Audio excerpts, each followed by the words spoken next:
إن الحمد لله نحمده ونستعينه ونستغفره ونعوذ بالله من شرور أنفسنا ومن سيئات أعمالنا. من يهده الله فلا مضل له ومن يضلل فلا هادي له، وأشهد أن لا إله إلا الله وحده لا شريك له، وأشهد أن محمدًا عبده ورسوله. يا أيها الذين آمنوا اتقوا الله حق تقاته ولا تموتن إلا وأنتم مسلمون. يا أيها الناس اتقوا ربكم الذي خلقكم من نفس واحدة وخلق منها زوجها وبث منهما رجالا كثيرا ونساء، واتقوا الله الذي تساءلون به والأرحام إن الله كان عليكم رقيبا. يا أيها الذين آمنوا اتقوا الله وقولوا قولا سديدا يصلح لكم أعمالكم ويغفر لكم ذنوبكم، ومن يطع الله ورسوله فقد فاز فوزا عظيما. أما بعد، فإن أصدق الحديث كتاب الله، وخير الهدي هدي محمد صلى الله عليه وآله وسلم، وشر الأمور محدثاتها، وكل محدثة بدعة، وكل بدعة ضلالة، وكل ضلالة في النار. عباد الله، أوصيكم ونفسي بتقوى الله، فإنه قد فاز المتقون. Nakuhusieni enyi waja wa Allah kumcha Allah subhanahu wa ta'ala, pamoja na kuihusia nafsi yangu juu ya taqwa Allah. Kwa hakika wamefaulu wenye kumcha Allah subhanahu wa ta'ala. Tukiwa tuko ukingoni wa ibada hii adhima, ibada ya saum والقيام في هذا الشهر المبارك، katika mwezi huu wenye baraka nyingi, mwezi uliobarikiwa. Ayyaman ma'dudat, ni masiku machache yanahesabika, na ni kweli tahamaki watu wamebakisha siku kadhaa kwa idadi ya vidole vya mkono wake mtu kumalizika mwezi wa Ramadhani, bali haikamiliki hata idadi ya vidole vya mkono mmoja. Muislamu aangalie kitu gani ametanguliza, nini amefanya kuanza mwanzo wa mwezi huu mpaka hivi sasa, mambo mangapi amezembea, adiriki katika muda uliobaki. Bado masiku yapo, hasa katika kuitafuta Lailatul Qadr, na hasa katika usiku unaokuja wa kuamkia tarehe 27. Na kuna baadhi ya masahaba walikuwa wanaapia kumwapia Allah subhanahu wa ta'ala kwamba huo ndio usiku wa Lailatul Qadr. Na lau kama kuna khilafu katika miji mbalimbali kwenye kutofautiana kufunga, wanasema wanawachuoni wataangaliwa zaidi wale ambao mwezi waliuona mwanzo ndio atakaoangaliwa. Muislamu anatakiwa jitahidi katika masiku haya yote 10, na hasa masiku ya witr, na hasa masiku ambayo yamebaki hivi sasa kabla ya kukamilika mwezi wa Ramadhani. Man qama lailatal qadr imanan wa ihtisaba, yoyote atakayesimama katika usiku wa lailatul qadr imanan, kwa kumwamini Allah, wa ihtisaba, na kutarajia thawabu, ghufira lahu ma taqaddama min dhanbi, amesamehewa madhambi yaliyotangulia. Na ibada zimetajwa, Mtume sallallahu alaihi wasallam ametaja qiyam, kadhalika kuna ad-du'a. Wasidhani kwamba mtu anaweza kufanya ibada yoyote atakayo, ikawa usiku wa Lailatul Qadr ameenda kutembelea mgonjwa akaona kuna fadhila, au ameona wakusanya watu usiku wa ulishedaku. La, Mtume sallallahu alaihi wasallam ametaja qiyam. Kadhalika Aisha radhiyallahu anha alipomuuliza akamtajia dua, Allahumma innaka afuwun tuhibbul afwa fa'fu anni. Kwa hiyo watu wajitahidi yale yaliyotajwa na Mtume sallallahu alaihi wasallam, hasa katika alqiyam na adhiya, mtu kuomba dua, tilawati alquran na mfano wa mambo kama hayo. Na miongoni mwa mambo ambayo muislamu anatakiwa kuzingatia ni suala la zakatul fitr. Watu wengi wanafanya uzembe katika kutoa zakatul fitr, na watu wengi uwezo wanao, mtu akamiliki chakula chake cha mchana wa Idi kadhalika na usiku wake, na akamiliki chakula cha familia yake, kile kilichozidi anatakiwa atoe zakatul fitr, zaka inayotolewa kwa ajili ya kuruhusiwa watu kula mchana. Imenasibishwa kwenye fitr, kula mchana, zaka inayotolewa kwa ajili ya watu kula mchana, zakatul fitr. Mtu anamshukuru Allah subhanahu wa ta'ala kwa neema ya kukamilisha ibada na kurejea tena ampate neema nyingine ya kuruhusiwa kula wakati wa mchana. Yaqulu sallallahu alayhi wasallam, Mtume sallallahu alayhi wasallam anasema katika hadithi ya sahaba Abdullah ya sahabiyul jalil Abdullah ibn Umar radiyallahu anhuma قال فرض رسول الله صلى الله عليه وسلم زكاة الفطر. amefaradhisha Mtume sallallahu alayhi wasallam zakatul fitr, sa'an min tamr, pishi ya tende, au sa'an min sha'ir, au pishi ya shairi, ala as-saghir wal kabir, kwa mtoto mdogo na mtu mzima, ala al-abdi wal hurr, kwa mtumwa na muungwana, wadhakari wal untha, na mwanamume na mwanamke, was-saghir wal kabir min al-muslimin, na mtoto mdogo na mtu mzima katika Waislamu. Kwa hiyo anayetoa zakatul fitr ni muislamu, katika masharti awe ni muislamu anayetoa zakatul fitr. Ndugu zangu Waislamu, ibadallah, Allah subhanahu wa ta'ala alifaradhisha ibada hii katika mwezi wa Shaaban mwaka wa 2 Hijria, wakati Mtume sallallahu alaihi wasallam yupo katika mji wa Madina. Na hikma ni kama ilivyokuja katika hadithi ya Ibn Abbas radhiyallahu anhuma, faradha Rasulullah sallallahu alayhi wasallam, amefaradhisha Mtume sallallahu alayhi wasallam zakatul fitr turatan lis-saim, kwa ajili ya kumtaharisha mfungaji,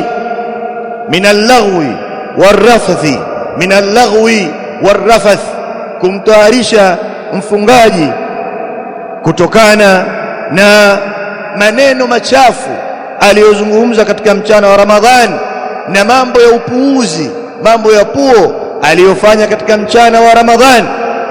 Wa tu'matan lilmasakin, na ni chakula kwa ajili ya maskini.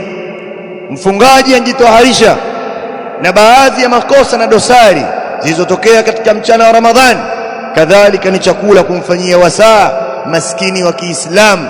Zakatul fitr anayepewa ni maskini wa Kiislamu, hapewi maskini yoyote kama zakatul mal, anaweza kupewa hata kafiri, lakini zakatul fitr maskini anayepewa ni sharti awe muislamu.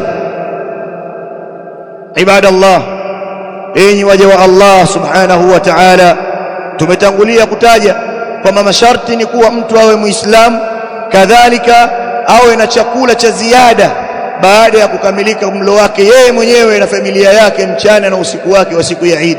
Kile kinachozidi atakitoa kumpa mwingine anayehitajia, ambaye hamiliki chochote katika kula yake. Kadhalika anatoa zakatul fitr mtoto mdogo, pia naye atatoa zakatul fitr. يقول الإمام الشوكاني رحمه الله تعالى وجوب فطرة الصغير، wajibu wa kutoa zakatul fitr kwa mtoto mdogo, fi malihi, katika mali yake. Huenda mtu amefiliwa, ameachwa mali na baba yake, hata kama analelewa na mtu, lakini yeye mwenyewe ana mali. Anasema wajibu wa kutoa zakatul fitr kwa mtoto mdogo katika mali yake, in kana lisaghiri malun, ikiwa kuna mali kwa mtoto mdogo huyo, anayo mali, atatoa yeye mwenyewe katika mali yake. Wa illa, na ikiwa hana, wajabat ala man talzamuhu nafaqatu, itakuwa ni wajibu kwa yule ambaye inamlazimu chakula chake na malezi yake yeye atatoa. Wa ila hadha dhahaba aljumhur, na kwa msimamo huu ndio kundi kubwa la maulama wamekwenda na madhehebu haya. Kadhalika zakatul fitr, kuhusu mimba ambayo iko tumboni, wanataja baadhi ya wanawachuoni kwamba inapendekezwa jambo hilo, lakini kumtolea kabla hajapuliziwa roho ni nadhar, kumtolea baada ya miezi minne. Wanazungumza wanawachuoni wengine kwamba inapendekezwa ikiwa ameshapita miezi minne tumboni mwake, kwa maana ameshapuliziwa roho. Lakini kama hajapuliziwa roho, huyo atolewi, liannahu laysa insanan kama qala ibn Uthaymeen rahimahullah, kwa sababu huyo sio mtu, bado hajawa mtu. Wanataja hilo pamoja na kwamba linatiliwa nguvu kwamba haitolewi mimba, haitolewi zakatul fitr. Na zakatul fitr haina kiwango maalum zaidi ya kuwa una ziada ya kula yako mchana na usiku wa siku ya Eid wewe na familia yako. Sio kwamba lazima uwe una kilo kadhaa ziko nyumbani au una pesa kiasi kadhaa unamiliki ndio utoe zakatul fitr. La, hapana. Kadhalika zakatul fitr haitolewi pesa. Hayo wanayozungumza na wachuoni tangu hapo zamani kwamba kinachotolewa ni chakula na wewe toa chakula, na hilo ndio jambo la sawa. Yakulu Sheikh Ibn Baz rahimahullahu ta'ala, wasawabu anna alwajiba, na iliyo sawa sawa ni kuwa wajibu ikhrajuha ta'ama, kuitoa hiyo zakatul fitr hali ya kuwa ni chakula, inda jumhuri ahli alilm, katika wanawachuoni walio wengi wanazungumza hivyo, kwa sababu hilo linafahamika. Wakati wa masahaba walikuwa watu wanahitajia pesa, walikuwa wagonjwa, wapo watu wanahitajia nguo za kuvaa, wanahitajia viatu, lakini bado Mtume sallallahu alaihi wasallam alitaja aina mbalimbali za vyakula katika kutolewa zakatul fitr. Ibadallah, enyi waja wa Allah, ndugu zangu Waislamu, Mtume sallallahu alaihi wa alihi wasallam ameliweka jambo hili ni ibada adhima, watu wasizembee. Na lau kama mtu yuko peke yake, vijana wapo wanaishi peke yao, jitolee zakatul fitr. Muda wa kuwa unajisimamia wenyewe katika maisha yako, umeshatoka kwenu, umekaa mahali peke yako, unafanya shughuli zako katika mji fulani, jitolee zakatul fitr. Wengi katika vijana hawatoi zakatul fitr. Wengi katika vijana wana uwezo wenyewe, lakini mtu anaona kwa kuwa hajaoa hatoi zakatul fitr. Sijui nani alimwambia zakatul fitr wanatoa watu waliooa. Ndugu zangu Waislamu, mambo mengine ambayo yanafungamana na ibada hii ya zakatul fitr ambayo Muislamu anapasa kujua ni kiwango cha kutoa, kadhalika wakati wa kutoa, kiwango cha kutoa, kadhalika wakati wa kuitoa zakatul fitr. Rai za wanachuoni utakuta wakielezea pishi ya Mtume sallallahu alaihi wasallam inazunguka baina ya kilo 2.5 au kilo 3. Wanaotaja kwamba haifiki kilo 2.5, lakini inapita kilo 2.25. Haifiki kilo 2.5, lakini imepita kilo 2.25. Kwa hiyo wanaona aula mtu atoe kilo 2.5 kujiondoa katika shaka. Na wengine wanaeleza ni mtu kuwa atoe zakatul fitr kilo 3. Ipo wanaosema kwa pishi ya Mtume sallallahu alaihi wasallam ni kilo 3 kamili. Kwa Muislamu ni jambo linafahamika, na anatoa chakula kinachopendwa katika mji, na kama ni mchele basi angalia watu wanaokula, hata wewe mwenyewe wale pia toa ule unaokula, na kama utanunua wa juu zaidi sawa, lakini usije ukanunua wa chini.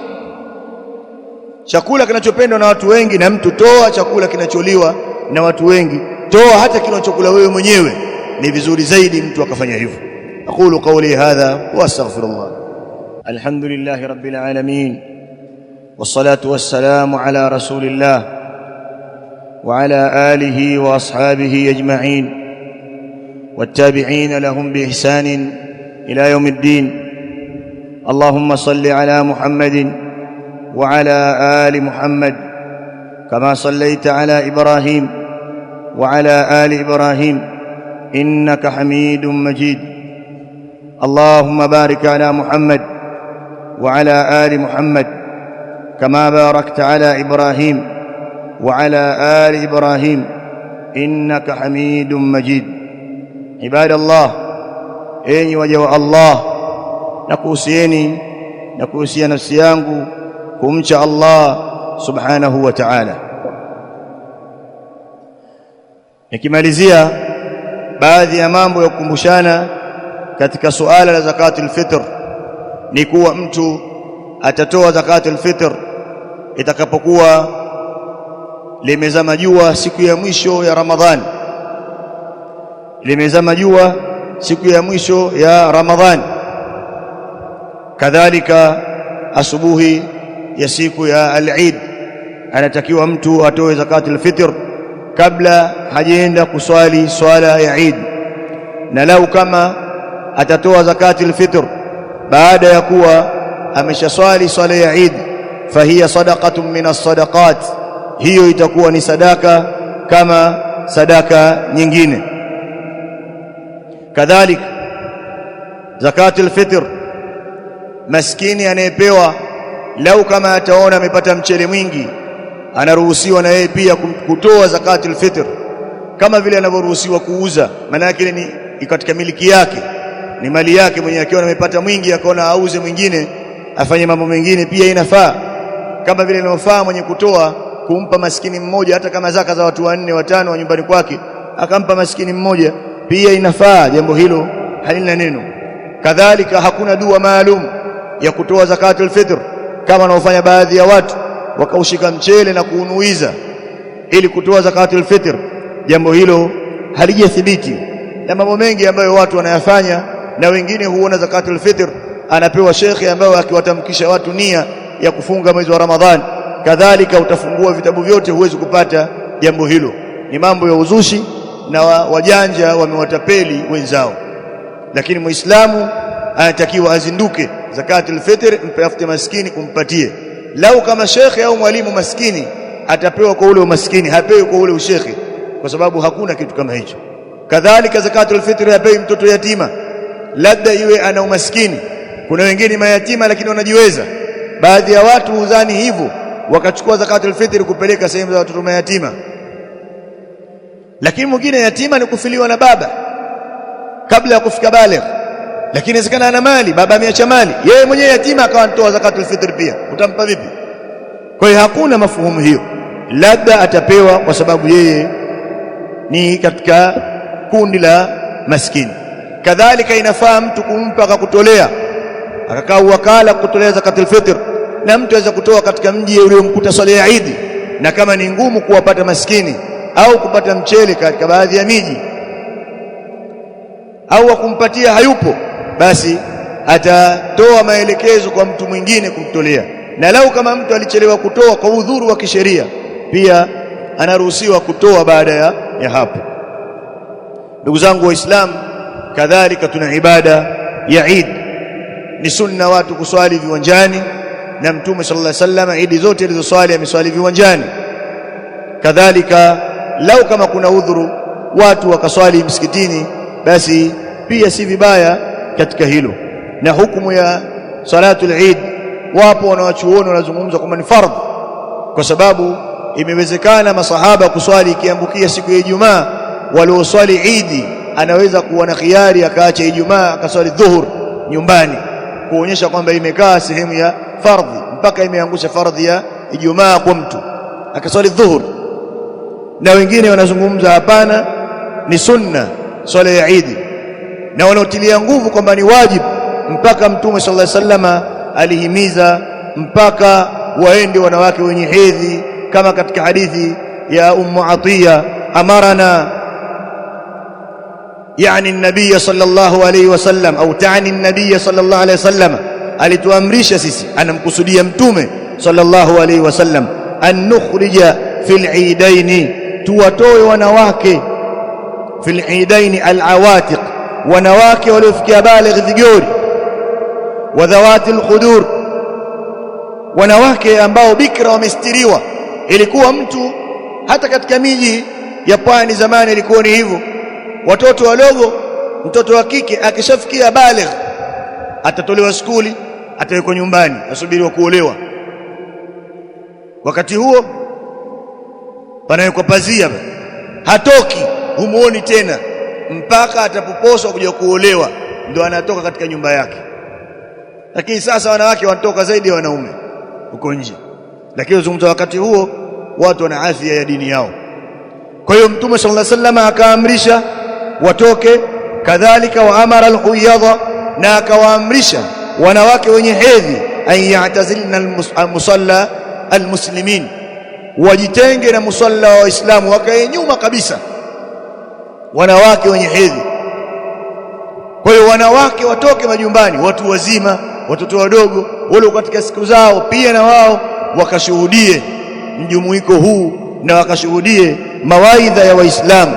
Kadhalika ni sunna mtu kuoga kwa ajili ya siku ya Eid, na Mtume sallallahu alaihi wasallam alikuwa katika Eid al-Fitr hatoki kwenda kuswali mpaka aletende, na katika Eid al-Adha hali chochote mpaka atakaporudi, kwa hadithi ya Anas radhiyallahu anhu, kana Rasulullah sallallahu alayhi wasallam, alikuwa Mtume sallallahu alayhi wasallam la yaghdu yawm al-fitr, arauki katika Eid al-Fitr hatta yaakula tamaratin, mpaka ale tende chache hivi, idadi ya witr.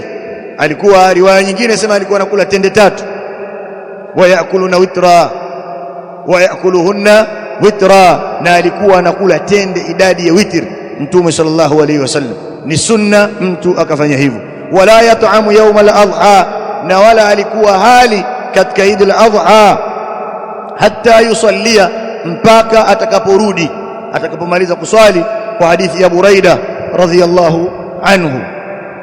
Ndugu zangu Waislamu, kadhalika Mtume sallallahu alayhi wasallam hakunukuliwa kwenda kuswali Eid akiwa amepanda kipando, hata kwa dharura watu wengine waswali mbali katika baadhi ya miji, lakini alikuwa anatembea kwa mguu, kama vile ilivyokuwa hajanukuliwa kwenda kuzika kupanda kipando, alikuwa anatembea kwa miguu. Sawa, lakini mahali karibu, makaburi ya Baqi ukiangalia hapo karibu na msikiti, lakini inawezekana mara nyingine watu huzikwa katika vijiji vyao kuzaliwa, huzikwa katika miji yao. Bila shaka ni safari ambayo inahitajika kutumia kipando kama gari na vipando vingine.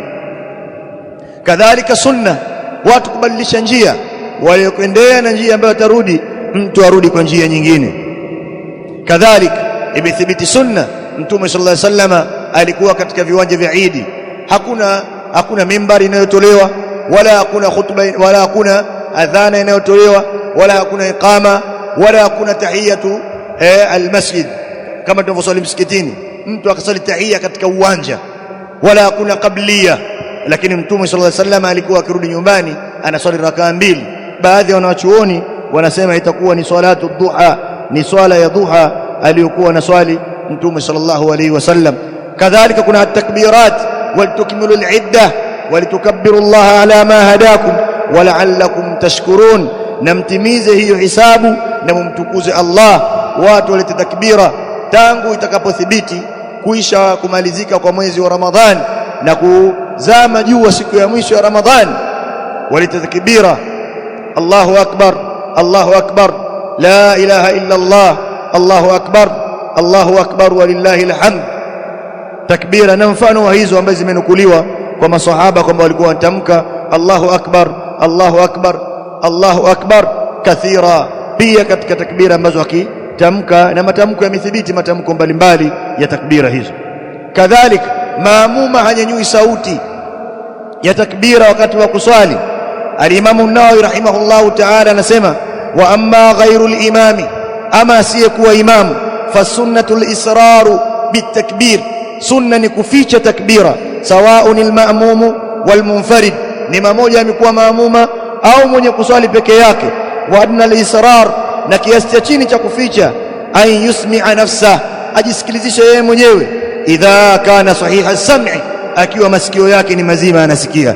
Wa hadha amun fil qira'a wat takbir wat tasbih, na hili linaenea kwenye kisomo anachosoma kwenye swala, kadhalika takbira, kadhalika tasbih, fi rukuu wa ghairi, katika rukuu na sehemu nyingine, wa tashahhud wassalam, na kusoma tashahhud na kutoa salamu, pia asitoe salamu kwa sauti, wa du'a sawaun, na pia katika dua sawaun wajibuha wa nafluha, sawaun wajibuha wa nafluha, sawa sawa iwe ni kwa ya wajib au ya sunna.